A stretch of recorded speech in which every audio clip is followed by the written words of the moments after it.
Yes, so of course we've had a bit of a. By the way, is this volume loud enough?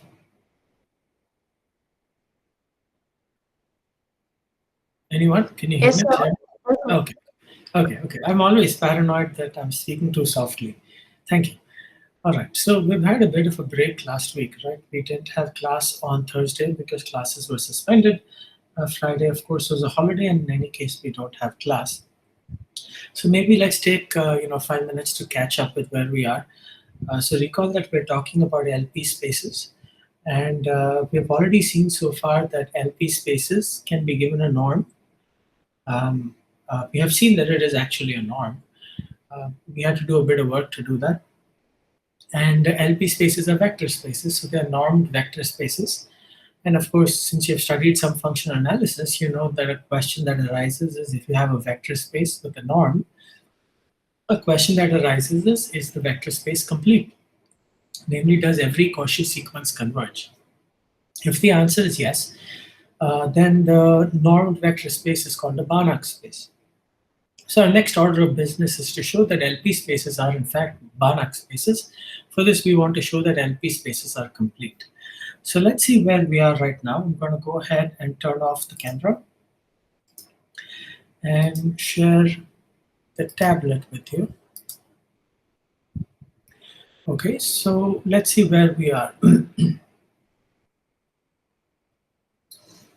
Okay. All right, so let's start here. So let omega f mu be a sigma finite measure space. All right, what do we know so far? We know that for any p in 1 infinity closed interval, LP of omega f mu together with this symbol norm sub p is a normed vector space. And now the question we're asking is this normed vector space complete? In other words, does every Cauchy sequence converge? So the answer in this case ends up being yes. Okay, now we want to prove it. All right, how do you prove it? So here we're going to use the following fact. So this is a functional analysis fact. Okay, so this thing right here is the purely functional analysis fact. As you can see, there is nothing in there about measure theory or probability or anything like that. Okay, so here's just a reminder. Let V norm be a normed vector space. Suppose I have x and n going from 1 to infinity, which is a sequence from V. And I look at the series, some n going from 1 to infinity xn. Okay? I will say that this series converges to a vector x in V if the sequence of partial sums converges to x. So this is exactly an analogy with what you have studied when you study infinite series anywhere, right? So this infinite series converges to x if and only if the sequence of partial sums converges to x as n goes to infinity. What does that mean? Remember here you're in a normed vector space, so you measure distances by taking the differences of vectors and then taking their norms. So what does it mean for this sequence of partial sums to converge to x? It means if I take the partial sum, subtract x, then take the norm, and take the limit as n goes to infinity, I will get 0. Okay, now I'm introducing another bit of terminology. Consider this same series, some n going from 1 to infinity xn.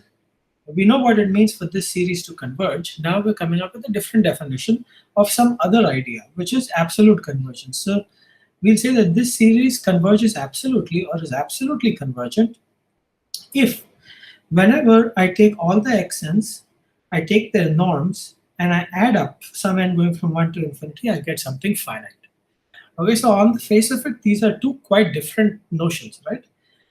The series converging means this sequence of partial sums, which lives in the vector space V, converges as n goes to infinity to some vector x. In other words, the norm of the partial sum, which lives in the vector space V, minus x, which lives in the vector space V, the norm of that limit as n goes to infinity is 0. However, when you're talking about absolute convergent, what you're talking about is not necessarily convergent of this series as it is. What you're talking about is associate with this series, this particular series of non-negative numbers. Okay, now these two series are very different. This series lives in the vector space V. This series lives on the real line. Okay, maybe I should say extended real line because it could diverge, but this lives on the real line. So I will say that this sum n going from 1 to infinity xn is absolutely convergent, or converges absolutely, same thing, if the sum n going from 1 to infinity norm of xn is finite. And once again, I will just remind you that this is a series of non-negative terms. Okay, now here is a fact. This is proved in the MA 514 notes, which I believe have been shared with you. So here's a theorem which gives a necessary and sufficient condition for a normed vector space to be complete. Okay, so normed vector space V together with this norm is complete if and only if every absolutely convergent series in V is convergent. Okay, so what you want to show is that, what you're saying is that a normed vector space V is complete if and only if every absolutely convergent series in V is convergent. I'm not going to do the proof of that. However, this is what we're going to use to prove the completeness of LP spaces. All right. So for 1 less than or equal to p less than infinity, the normed vector space LP of omega f mu together with this norm is complete. That is the statement. That is the content of this new theorem we're stating. Okay. So our theorem says for 1 less than or equal to p less than infinity, this normed vector space LP together with the LP norm is complete. The claim is also true for p equals infinity. However, I'm doing it here only for 1 less than or equal to p less than infinity. All right, now based on the result we had on the previous page, you know what you have to do, or rather, you know one way to proceed. So you say it suffices to show that every absolutely convergent series in LP is convergent. So what you'll do now is you'll say, let me take a series, let me assume that it is absolutely convergent, and now let me prove that it is actually convergent. If I succeed in doing that, then I will have proof that an arbitrary, absolutely convergent series is in fact convergent, and so my job is done, and so this space is actually complete. Okay, so it suffices to show that every absolutely convergent series in LP is convergent. Now remember, a series is an infinite sum. So let's take fk's to be the summands, things you're adding up. So let fk, k going from 1 to infinity, be a sequence in LP. All right, and we're basically going to assume that sum k going from 1 to infinity fk is absolutely convergent. So what does that mean? That means that if I take norm fk and sum k going from 1 to infinity, I will get something finite. Okay, so these fk's are the terms of the series. So we're taking a sequence fk, k going from 1 to infinity in LP. What we're going to assume is that the sum fk, k going from 1 to infinity is absolutely convergent. What does that mean? That means that sum k going from 1 to infinity norm of fk is finite. What do we want to do? We want to show that the sum k going from 1 to infinity fk is convergent in LP. So what does that mean? That means we want to show that, let me actually introduce a little more writing here. We want to show that this thing IE want to show that, okay, so want to show that there exists a capital F in LP with the property that sum k going from 1 to capital N fk minus capital F, if you take the norm of that, that goes to 0. In other words, the partial sums converge to capital F. That's what we want to show. Okay? Now at this point, we don't know what this capital F is going to be, but let's get started. Okay. So first, let's say, let B be the sum k going from 1 to infinity norm fk. Now remember, this is a series of non-negative numbers, and by hypothesis, this is finite. Right? So our assumption was that this series is finite. So let B equals the sum k going from 1 to infinity, norm fk be finite. Now what I'll do is let Gn be the sum k going from 1 to n absolute value of fk. Now, before I go any further, I just want to make a certain point. Look at this series. This lives on the real line. This sum lives in LP. Okay? Because what am I doing here? I'm taking functions in LP, I'm taking their absolute value, that's still in LP, and then I'm adding them up, that is still in LP. Okay, so this series, this term lives in LP. So does this term. Okay.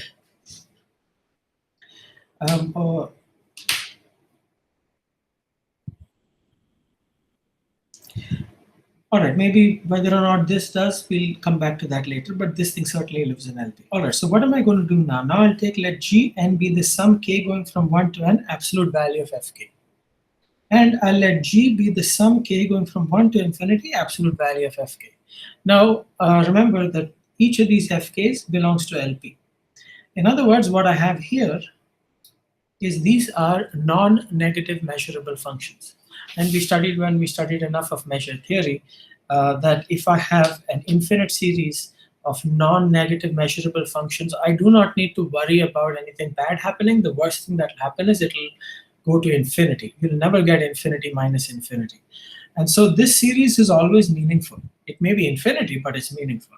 And remember that we are allowing functions to take the value infinity. We are allowing functions to take the value minus infinity. We're just disallowing things like infinity minus infinity. Okay, so let Gn be the nth partial sum of the absolute value of fk. Let G be the infinite sum, k going from 1 to infinity absolute value of fk. Once again, this is meaningful because it's an infinite series of non-negative measurable functions. Let me just sneak in a comment there.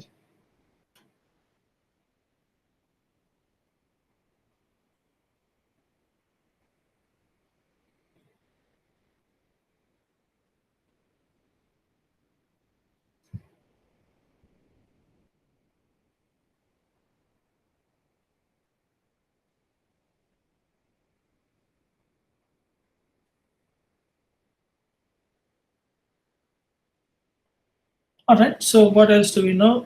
We note that Gn increases to G pointwise. All right, so that is fine.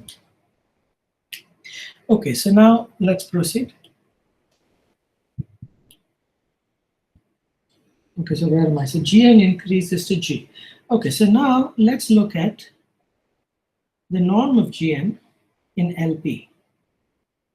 Right, so what is this going to be? This is going to be the norm of the sum k going from 1 to n, absolute value of fk in LP, right? Because what is Gn? Gn is simply the sum k going from 1 to n absolute value of fk. All right, so now you will remind yourself that, hey, in a normed vector space, if I add a bunch of vectors and take the norm, then the norm of the sum is less than or equal to sum of the norms. That's just the triangle inequality. So this is less than or equal to the sum k going from 1 to n norm of absolute value of fk. And now, of course, you remind yourself that in LP spaces, the norm of fk and the norm of absolute value of fk are one and the same. Because remember, when you're taking the norm, the first step you do is you take the absolute value of the function, then you take the pth power, and so on and so forth. So, of course, I can remove this absolute value here because the norm of fk and norm of absolute value of fk are one and the same. So this is going to be the sum k going from 1 to n. This is the norm of fk. The subscript, of course, p tells you that it's the LP norm. Right now, this thing is less than or equal to capital B. Actually, let me write one line more. So this thing is less than or equal to the sum k going from 1 to infinity norm fk in LP. And remember that that is capital B. So this is capital B less than infinity. All right, so what does this mean?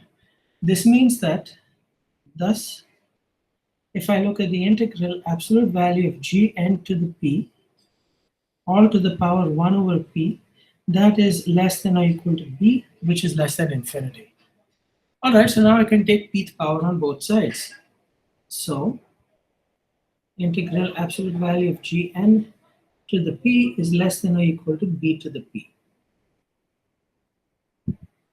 Okay, and so now what I'm going to do is I'm going to use the monotone convergence theorem. Okay, so by the monotone convergence theorem, if I look at the integral g to the p d mu, this is going to just be the limit as n goes to infinity, integral gn to the p d mu, which is less than or equal to b to the p, which is finite. Okay, so what is the idea being used here? The idea that's being used here is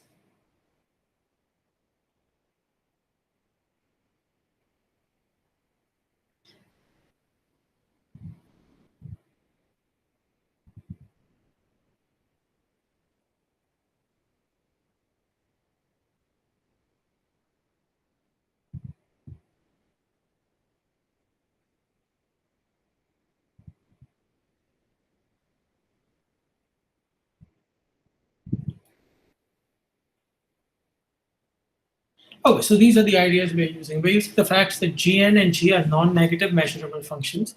Gn increases to G. Now, of course, P is greater than or equal to 1. So uh, if Gn increases to G, then of course Gn to the P increases to G to the P. And now you use monotone convergence theorem and you say that integral of G to the P should be the limit as n goes to infinity, integral Gn to the P. But wait a second, now, what do we know? We know that here I'm taking the limit of these numbers, but each of these numbers is no more than b to the p. So this left side has to be less than or equal to b to the p less than infinity. All right. So what follows from this is that g is in fact an LP. Thus, g is an LP. All right. Why is that? Because remember, for a function to be an LP, it should be non-negative measurable. When I take its pth power and I integrate it, I should get something finite, and that is the case with G. So G is an LP. Thus, G is an LP. Hence, G of x is less than infinity. Oh, have I been using x or omega for the elements of? I don't know what I've been using. I forget now. I think I've been using omega. So let me go with omega. So hence, G omega less than infinity, almost everywhere, right? Because remember, if a non-negative function is integrable, then it must be finite almost everywhere. Okay, so what do you get? So thus, what you're saying is that the sum k going from 1 to infinity, absolute value of fk, converges almost everywhere, right? Why is that true? What is G? G is simply the sum k going from 1 to infinity, absolute value of fk. Now I'm telling you that G is finite almost everywhere. That means this summation is finite almost everywhere. That means this series converges almost everywhere. And that's exactly what I've written. Sum k going from 1 to infinity, absolute value of fk, converges almost everywhere. Now what does this mean? This means that the sum k going from 1 to infinity, fk, converges almost everywhere. Can someone tell me why this is true?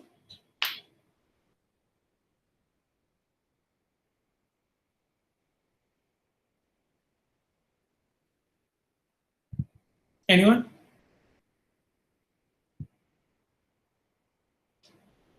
Okay, remember these are just series of real numbers, right? If I give so okay, so here's what I'm saying. This series converges almost everywhere. Okay. So throw away a null set where this series may fail to converge. Okay. Once you've thrown away this null set, on whatever is left, this series does in fact converge. Now take any omega in that set. So for that particular omega, this series converges. But then for that omega, this is just a series of, this is just a real series of real numbers. And you know that a series of real numbers, if it's absolutely convergent, then it's definitely convergent. Okay, in other words, you know that this must be convergent for that particular omega. In other words, after possibly throwing away a set of measures 0 and whatever is left, some k going from 1 to infinity, fk converges. All right, now the good news is here we have our candidate for this capital F. Right, we wanted to show that there was some capital F in LP such that this sequence of partial sums converged to capital F in LP. And now this is going to be our natural candidate for capital F. Okay, so let's do that. Let capital F be the sum k going from 1 to infinity, fk. All right, so now what is true? Now absolute value of capital F is less than or equal to G. Right, let's just check that. Indeed, absolute value of f is going to be less than or equal to the sum k going from 1 to infinity, absolute value of fk, and this is just G. All right, so absolute value of f is less than or equal to G. So f is an LP. All right, we're inching closer and closer. We identified our candidate for the limit right here. Now we've shown that the candidate is in fact in LP. Of course, we need that. And now what we need to do is we need to show that this sequence of partial sums in fact converges to this candidate. All right. So now what is the next thing I want to say? So f is an LP. So note that the sum k going from 1 to n, fk, converges to capital F, mu almost everywhere. Okay, this you already know, by the way, right? Mu almost everywhere, the sum k going from 1 to n fk converges to the infinite sum. Okay, now what do we want to do? We want to show that sum k going from 1 to n fk converges to capital F in LP. And remember, we're in a normed vector space. If we have to address any issue of convergence, then distances have to be measured with respect to the norm in question. So what we want to do is we want to show that sum k going from 1 to n fk converges to capital F in LP, i.e. want to show that if I take the sum k going from 1 to n fk and then I subtract capital F and I take the pth norm, then this goes to 0. Okay, now please keep looking at the screen. This will go to 0 if and only if this will go to 0. Okay, so I don't want to write things twice. Right, a sequence an goes to 0. Okay. Let me go back a step. Suppose an is a non-negative sequence. Okay, then the sequence an goes to 0 if and only if an to the p goes to 0 for any p greater than or equal to 1. Okay, so we want to show that this norm goes to 0. Of course, showing that the norm goes to 0 is equivalent to showing that the norm to the pth power goes to 0. Okay, but what is this? Let's see what this is. Of course, you see why we're taking the pth power. The reason is because we do not like the pth root. So we don't want to work with roots. So we take the norm and we take sufficiently many powers so that we don't have to worry about roots. Okay, so this is going to be the integral absolute value of sum k going from 1 to n fk minus capital F to the p d mu goes to 0. This is what we want to show.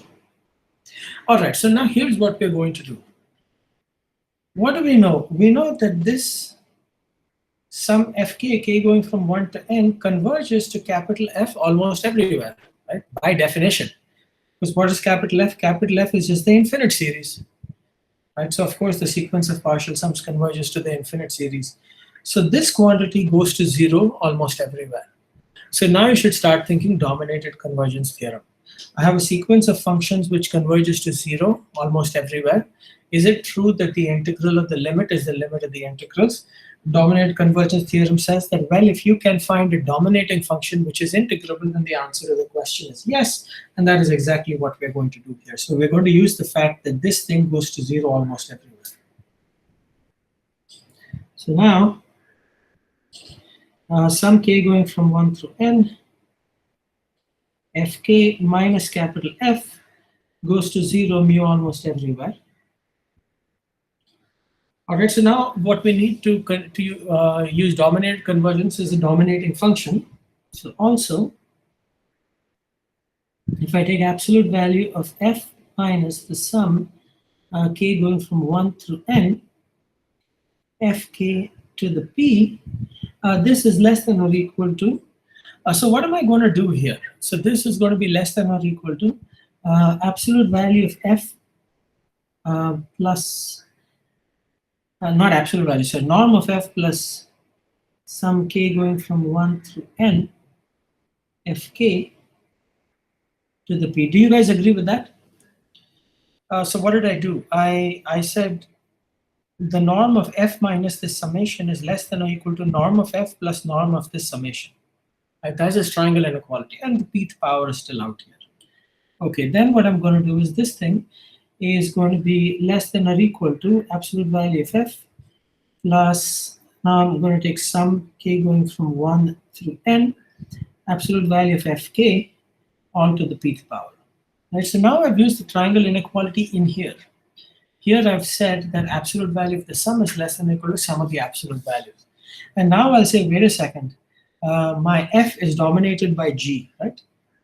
Absolute value of f less than or equal to g. So this guy is dominated by g. This guy is dominated by, where did it go? This guy is dominated by this infinite series, which is g. Okay. And so now what we'll say is, we'll say this guy is less than or equal to g.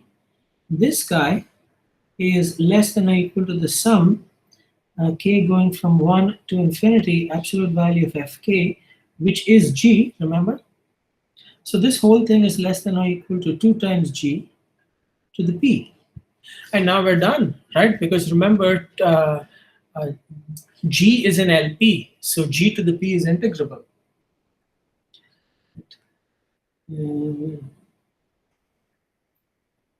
Which is an L1.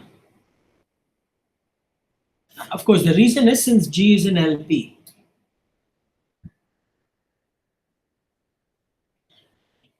All right, so now you can use dominated convergence theorem, right?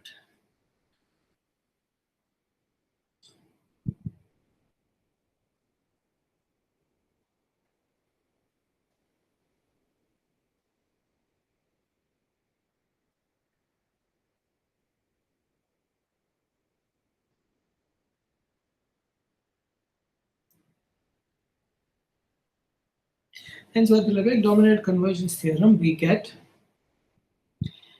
integral absolute value of capital F minus the sum k going from 1 through n fk to the p d mu goes to 0.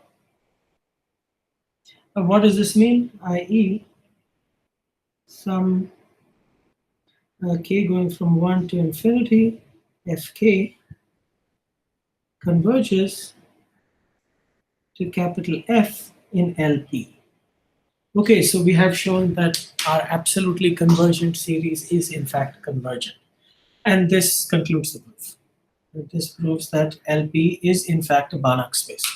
Now, of course, this proof is tailored for 1 less than or equal to p less than infinity.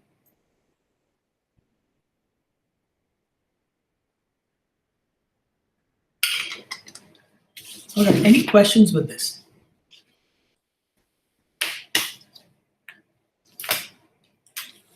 Questions?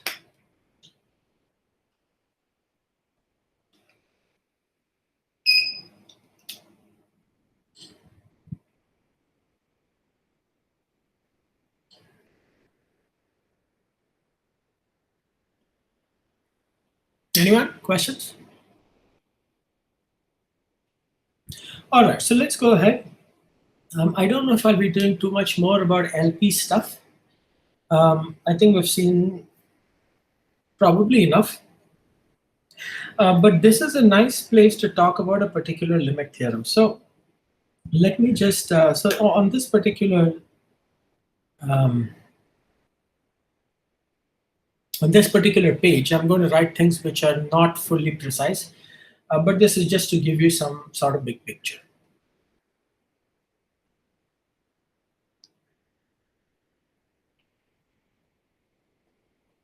Okay, so a very important thing in probability is something called limit theorems. Okay, now as soon as I say limit theorems, you think that there must be some limit going on.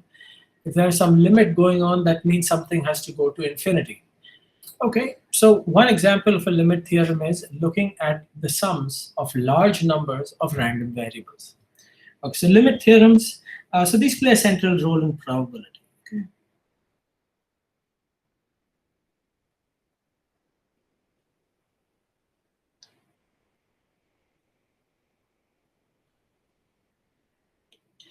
So what might be examples of limit theorem? Examples of limit theorems might be limit theorems which tell you, suppose I add a very large number of random variables. So I add n random variables, and then I divide by n.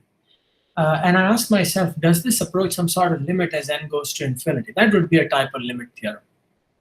Okay, so limit theorems play a central role in probability. So there are several types of limit theorems.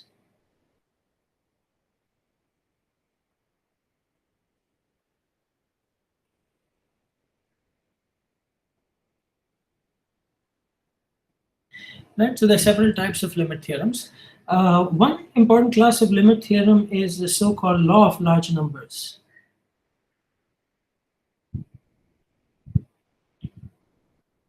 Another class of limit theorem is something called central limit theorem.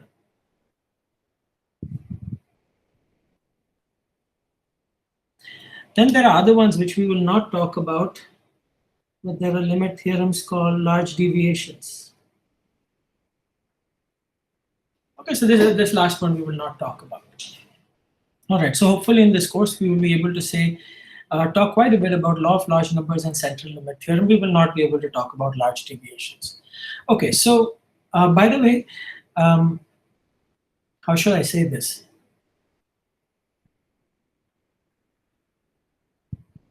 There is no unique law of large numbers, okay? So with many, so you can, in many situations, you can say, assume such and such and such and such, then such and such is true. And then you can say this result is a result of the type of the law of large numbers. Once you get familiar with it, you will see why it is called law of large numbers. Similarly, I don't want to say there is a single central limit theorem. A central limit theorem is a type of limit theorem. A law of large numbers is a type of limit theorem. A large deviation principle is a type of limit theorem. So there is no single law of large numbers, but law of large numbers is a type of theorem. Same with C and T. Okay, so let's just look at a couple of simple examples. This is without any details. Okay, so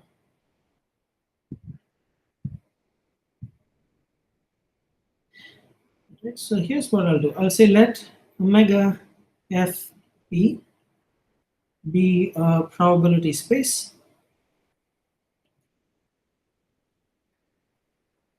and let x1, x2, dot, dot, dot be a sequence of independent, identically distributed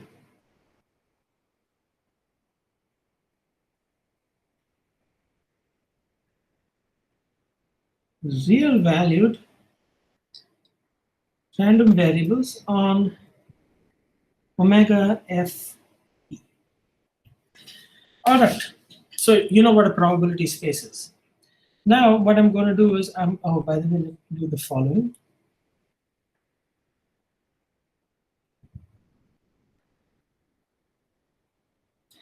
And then let me introduce this here.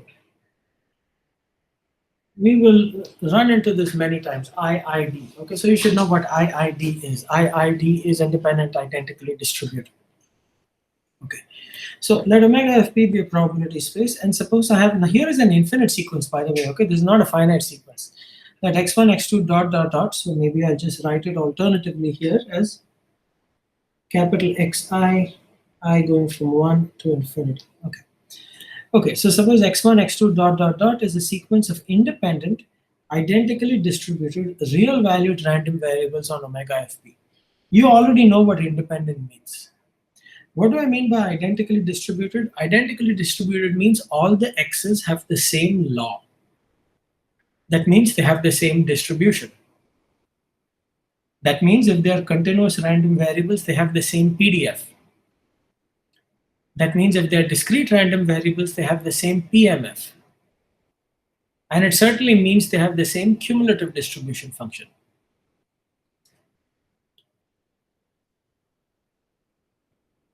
So all xi's have the same law. Okay, so here we're stating this in measure theoretic language. Of course, if the x's were continuous random variables, this would mean they have the same PDF. If they were discrete random variables, they have the same PMF. That means if you ask about the mean of one of them, the answer will be the same for all of them. If you ask a question about the variance for one of them, the answer will be same for all of them. Okay, so suppose further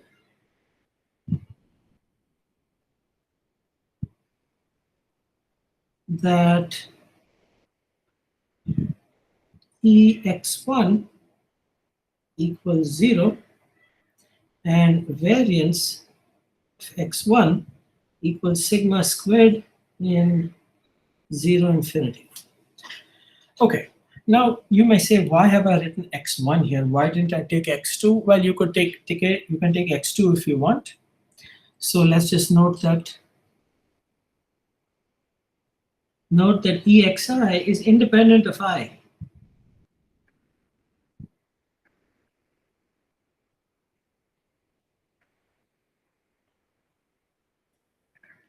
Okay, so there's no real reason why I took x1. Okay, if you don't like it and you want to take x13, you can do that. All right. So suppose further that ex1 is 0, variance of x1 is sigma squared in 0 infinity. Then the following statements are true.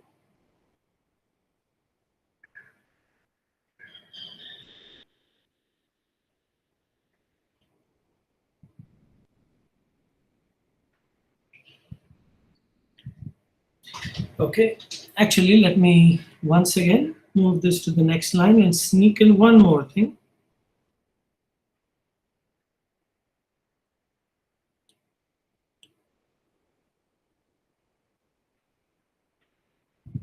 This is kind of an important thing. Let me put it in some bright orange.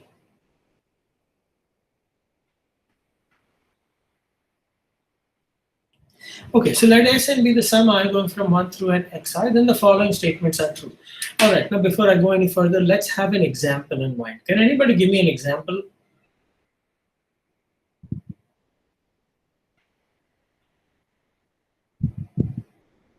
Don't think too much, just give me a quick example without thinking too much.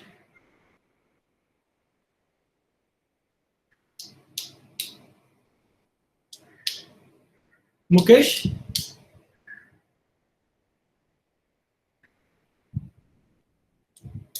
Somnath?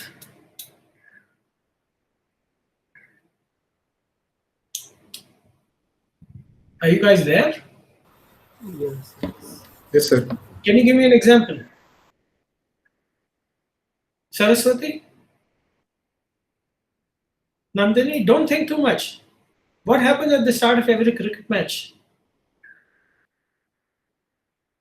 Sir, tossing a coin. Tossing a coin. Thank you. Thank you. Tossing a coin. So a simple example you can keep in mind is I have a fixed coin and I'm going to keep tossing it again and again and again.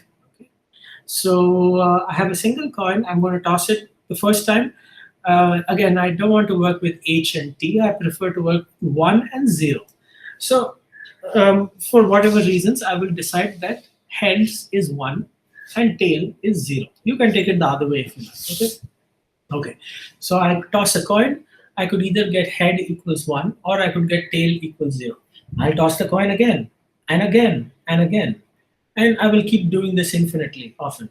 So now, of course, I have an infinite sequence of random variables.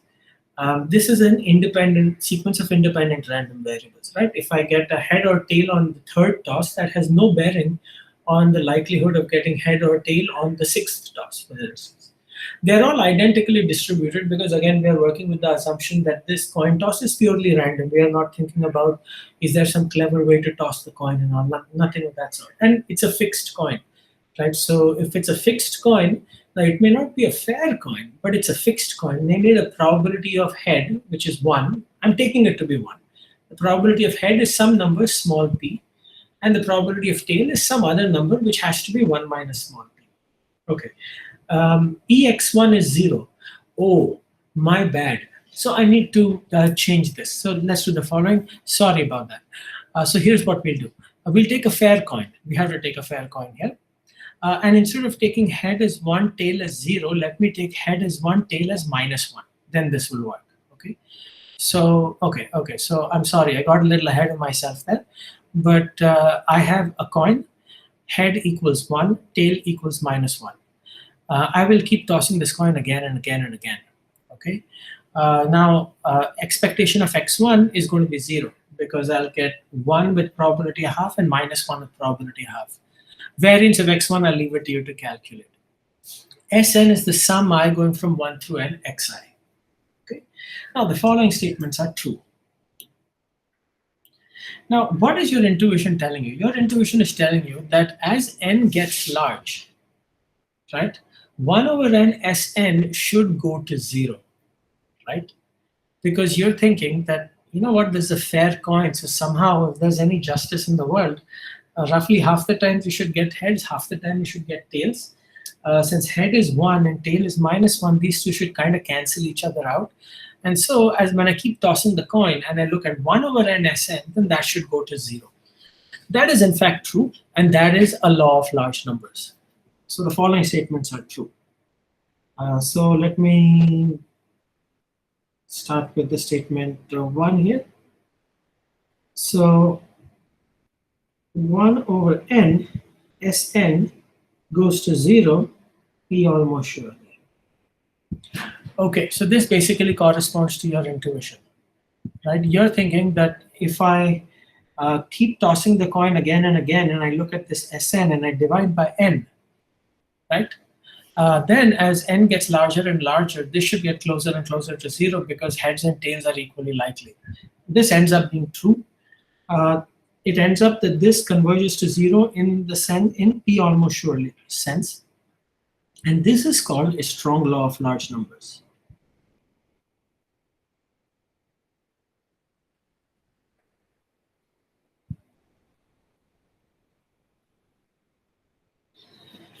All right.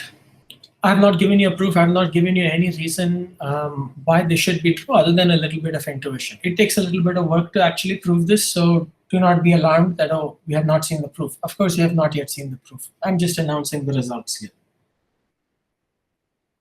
1 over n Sn converges to 0 in probability. Now, remember, almost sure convergence is almost everywhere convergence, right? If you look at your probability to analysis dictionary, almost sure in probability translates to almost everywhere in analysis. In probability, in the subject of probability, translates to in measure in analysis, right? Convergence in probability is convergence in measure. Now, of course, we have learned the relation between these modes of convergence. So what did we learn? We learned that if you're on a finite measure space, then convergence almost everywhere implies convergence in measure. So of course, in a probability space, convergence almost surely implies convergence in probability. If you have convergence in probability, then you have convergence almost surely along a subsequence. At any rate, the point is 2 is weaker than 1. And so, of course, you will not be surprised when I call it a weak law of large numbers.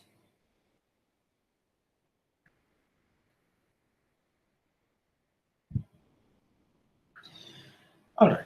So what this basically tells you is that this tells you that as n gets large, 1 over n Sn goes to 0. But now you may be asking, okay, 1 over n Sn goes to 0, but it must be having some small deviations about 0. Yes, it does. What do those deviations look like? Well, the answer to that is given by the so-called central limit theorem, which says the following. For any a less than b, how should I say this? Should I do that? Or,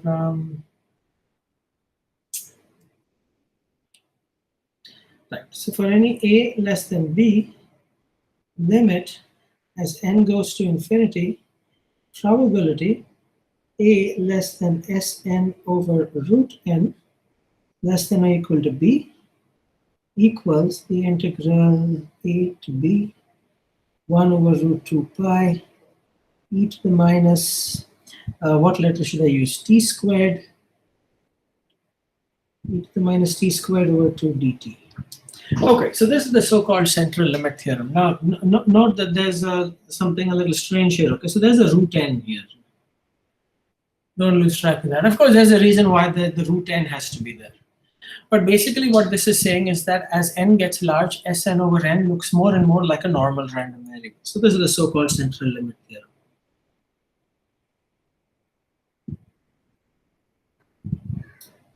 So this basically says, intuitively, this says that Sn over root n, don't ask me what this approximate equal to means, because what this approximate equal to means is it means this. Basically, it says that if I'm calculating probabilities for Sn over root n, and n is large, and I want to ask the question that I want to find the probability that Sn over root n is between 4 and 5. If instead of that, I calculate the probability that a normal random variable is between 4 and 5, the answer will approximately be correct. Okay, that's basically what this is saying. This is saying, if you calculate the probability that Sn over root n is between two numbers a and b, and you calculate the probability that a standard normal is between the same two numbers a and b, as n gets larger, the two will agree. Okay, now I don't want to say too much more about this. I just want to tell you what are some limit theorems. Any questions so far? Of course, you have to do quite a bit of work to prove these. But it turns out that in some cases, it's quite easy to get a weak law of large numbers. And I think that kind of fits in well with this LP space business, which is why I'm talking about this right now. Now that we've just talked about LP spaces, it's easy to get a weak law of large numbers. Now remember, when we talked about relation between different modes of convergence, one of the things we said, I don't think we proved it, is that convergence in LP implies convergence in probability. Okay, so if I can show, for instance, that Sn over n converges to 0 in L2, then I will know that Sn over n converges to 0 in probability.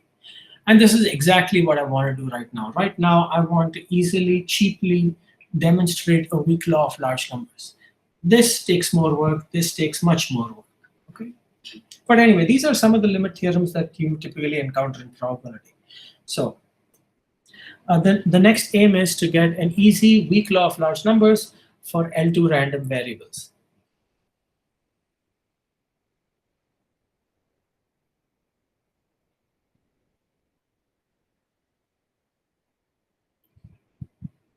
All right, so weak law of large numbers for L2 random variables. So of course, you know what I'm going to say. So let xi, I going from 1 to infinity, be a sequence of independent, identically distributed L2 random variables on omega Fe. So that's a probability space with E of xi equals 0, variance of xi equals sigma squared less than infinity. Okay, so now here the thing is you don't really need the variance. All you need is that the variance is finite. Let Sn be the sum, I going from 1 through n xi, then 1 over n Sn converges to 0 in L2. And by the way, convergence in LP implies convergence in probability. So of course, 1 over n Sn converges to 0 in probability, which means you have a weak law of large numbers. All right, let's prove this.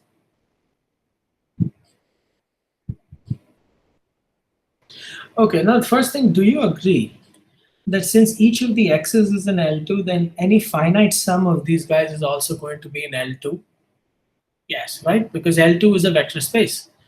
So each of these xi's is in L2. If I had any finite number of them, no matter how many, the result will still be in L2. So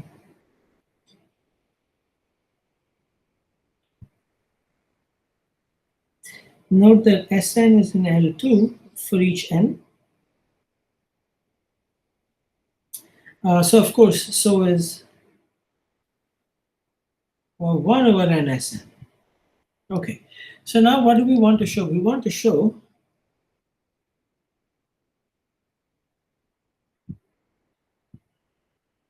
that if I look at 1 over n Sn and I look at its L2 norm, this goes to 0. That's what I want to show. Right? By the way, again, I'm going to cheat here. This quantity is going to go to 0 if and only if its square is going to go to 0. Okay, and I'll do that so that I don't have to worry about square roots. All right, so I want to show that this norm squared goes to 0, i.e.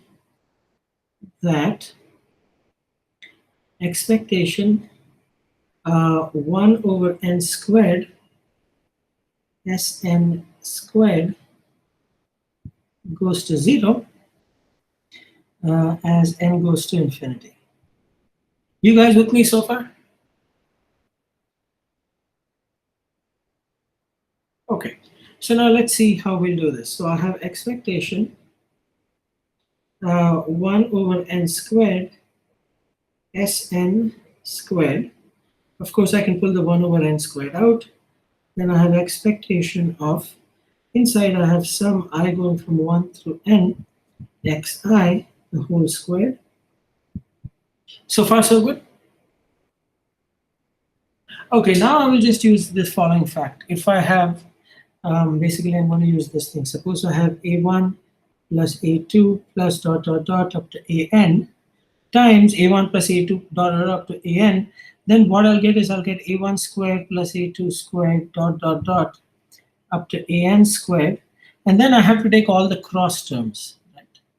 When I say cross terms, I mean I have to take every possible a1, a2, a2, a1, a1, a3, a3, a1 dot dot dot dot dot. Okay, so that's what I'm going to use here. So I claim that this is going to be 1 over n squared expectation of, here I'm going to get the sum I going from 1 to n xi squared plus the sum I j going from 1 through n I not equal to j xi xj. Okay, now some of you may be expecting a factor of 2 here. The reason I'm not getting a factor of 2 is because I'm taking I and j both going from 1 to n. Okay, there's another way to write this. You can not say that instead of I not equal to j, you can insist that I less than j or j less than I, doesn't matter. In that case, you'll get a factor of 2 there. Okay, it's not very complicated. You can do it either way. So I'm just going to do it the way I originally did it.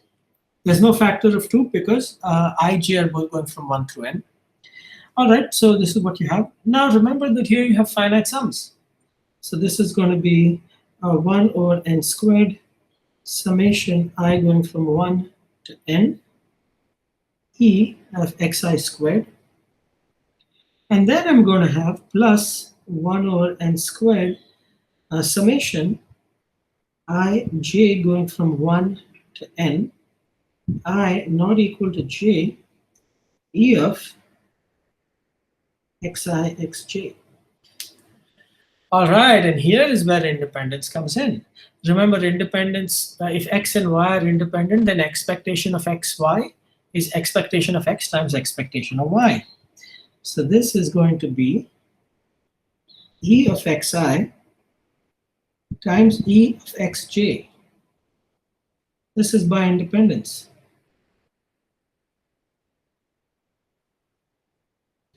But remember, e of xi is 0, e of xj is also 0. All right, so this entire second term vanishes. And so what are you left with? You're left with 1 over n squared summation I going from 1 through n sigma squared.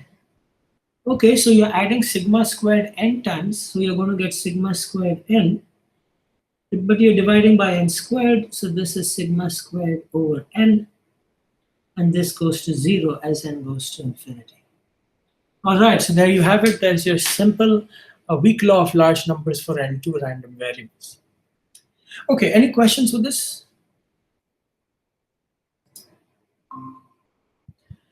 Let me go ahead and, okay, any questions with what we just talked about?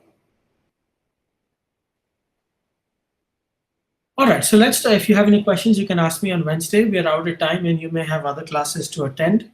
Not that they're as interesting, but you still have to go. So I'll stop right here. I'll see you on Wednesday and I'll stop recording right now. All right, thank you.